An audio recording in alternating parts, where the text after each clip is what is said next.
მინდა ყველა ეროვნულ გამანთავისუფლებელი მოძრაობის მომხრეების საყურადღებო და თითეული ქართველის საყურადღებოდ. ეს თითეული ჩვენთაგანის ღირსება, რაც ხდება დღეს საქართველოში, ეს უსამართლობა 30 წლის განმავლობაში. როდესაც კიდევ ვიძახი, ეს არის უმნიშვნელობა, სანამ პრეზიდენტ ზვიად გამსახურდიას მკვლელობა არ იქნება გამოძიებული და არ იქნება დაჯდილი როგორც ადგილობრივი ძალოვანი სტრუქტურის სპეცსამსახურების თანამშრომლები და ის უცხო სახელმწიფოებრივი სპეცსამსახურები, რომლებიც ჩართული იყო პრეზიდენტ ზვიად გამსახურდიას მკვლელობაში. ვერანაირი სამართლებრივი სახელმწიფოს მშენებლობაზე ლაპარაკი ზედმეტია, როდესაც ერთადერთი კონსტიტუციური ლეგიტიმური პრეზიდენტი მოგვიკლეს და ყველა ეგრეთ წოდებული ზვიადისტელები თუ ზვიადელები ვინც სახართ რა, დუმხართ რა და არ ითხოვთ პრეზიდენტ ზვიად გამსახურდიას მკვლელობის გამოძიება, მათ შორის ქართველი ერის უმრავლესობა. ეს არის თითეული ქართველის ღირსება იმ ადამიანის მკვლელობის გამოძიება მოვითხოვოთ, რომელმაც საქართველოს სახელმწიფოებრივი დამოუკიდებლობა აღადგინა. მისი შვილი ცოტნე გამსახურდია.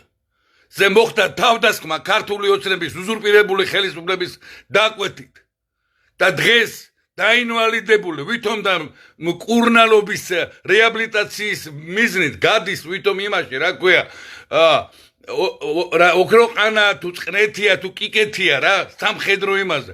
რეალურად მძევალი არის ივან ვირთხა ბიძინა ივანიშვილის. მათ რო რეალურად რეაბილიტაცია გადიოდეს, ცოტნე გამსახურდია, გამჭირვალე იქნებოდა ეს ყველაფერი. ამას ყველაფერს ხალხს ანახებდნენ. და ის ადამიანები ვიღაც ვითომ და ეხლა იმას რა ქვია, დიდ ქართულ გაერთიანებაზე რო ლაპარაკობს, პრეზიდენტის მეუღლეს ბრალი დაადო პირდაპირ, და ბიძინა ივანიშვილის და ოცნების მხარე დაიჭირა, ცოტნე გამსახურდია და რო ვითომ ცოტნე ჯამთელი არის და რეაბილიტაცია მიდის.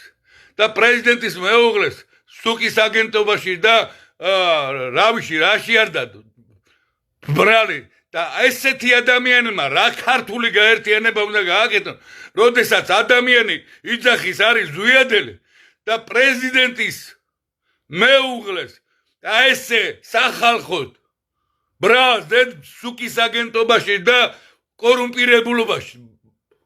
აი იმ ადამიანებთან როგორ უნდა გაერთიანდეთ, არ თქვენიათ საერთოდ, რომელს ზვიადელ მერობელობაზე მელაპარაკებით საერთოდ,